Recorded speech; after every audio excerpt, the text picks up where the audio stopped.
les enfants doivent être traités, nettoyés, comment le matériel doit être utilisé pendant l'accouchement, comment le cordon doit être traité pour éviter ces infections. Ça parle de comment prévenir les hémorragies en administrant de la vitamine K. Ça parle de comment alimenter l'enfant pour éviter qu'il fasse une dénutrition. Comment reconnaître rapidement les signes de danger pour mettre en route le traitement d'urgence avant de transférer. Tout ça est prévu par les programmes et normalement doit être enseigné aussi bien aux prestataires qui travaillent en zone périphérique, mais également au moment, dans le cadre de ce qu'on appelle le programme de la santé néonatale en communauté. La santé néonatale communautaire. Donc, normalement, au niveau des communautés, on a des agents de santé communautaire, des travailleurs communautaires, qui doivent connaître tous ces aspects de santé publique concernant le nouveau-né et qui doivent transmettre les informations au niveau des populations. Avec ça, on peut avoir une certaine modification, une amélioration en tout cas très importante des comportements des populations, et ce qui pourrait permettre de réduire en tout cas les complications et les décès liés et les décès chez ces nouveau-nés. D'accord. Maintenant, on va revenir juste sur quelques anecdotes dans une situation, d'une journée normale au niveau de votre pavillon. Comment cela se passe? Vos agents vous laissent tranquille dans votre bureau ou en cas d'urgence, on vous appelle? Comment est-ce que vous travaillez concrètement?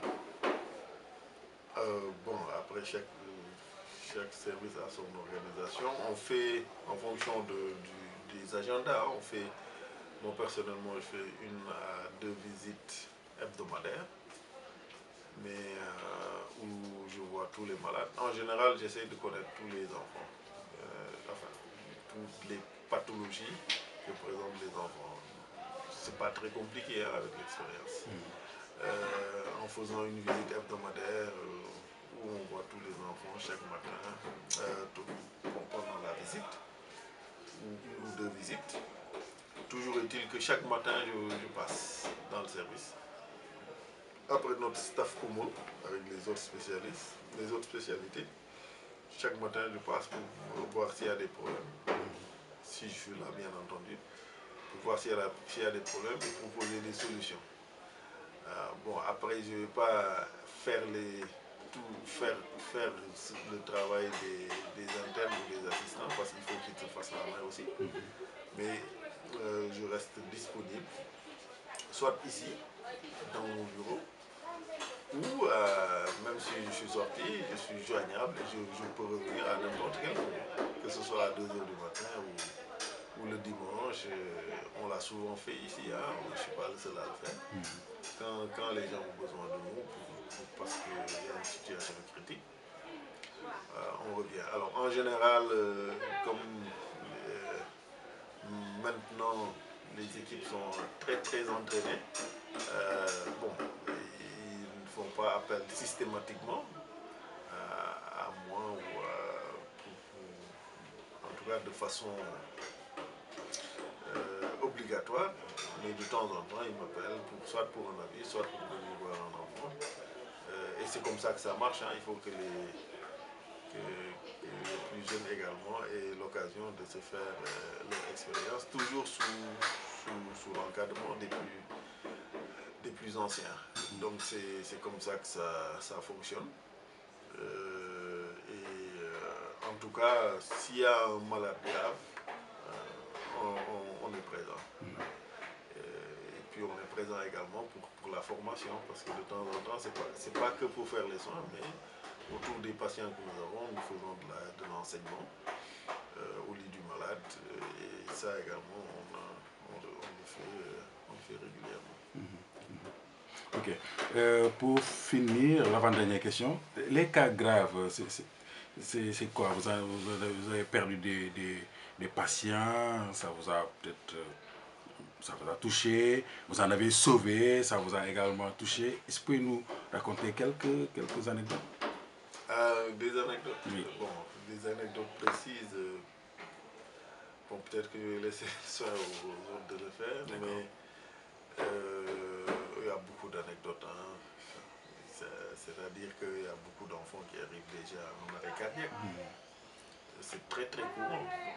C'est vraiment très courant. Et qu'on doive en urgence les réanimer, masser, etc. Et on en récupère certains. Voilà. Il y en a qu'on ne récupère pas, bien entendu. Il y a des enfants qui décèdent naturellement parce qu'ils viennent comme.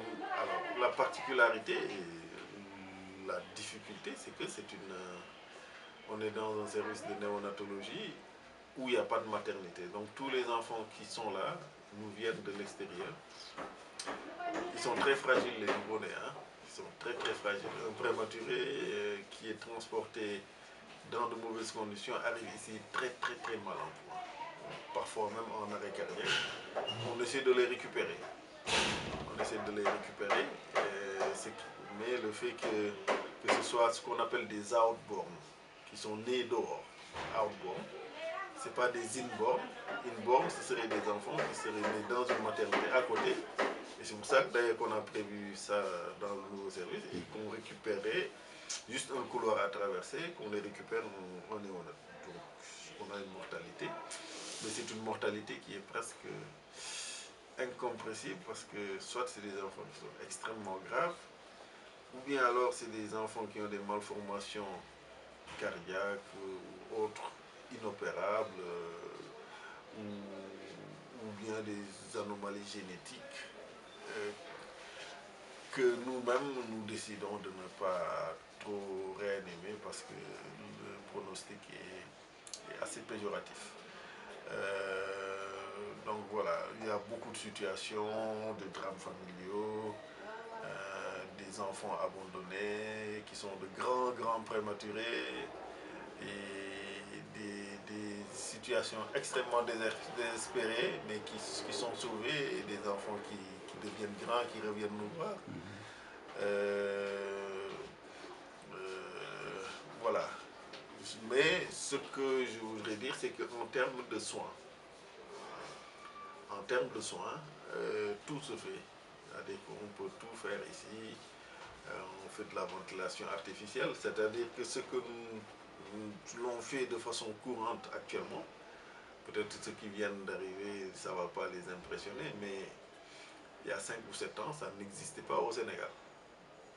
On ne ventilait pas des nouveau-nés avec un respirateur artificiel, on ne faisait pas beaucoup de gestes, etc.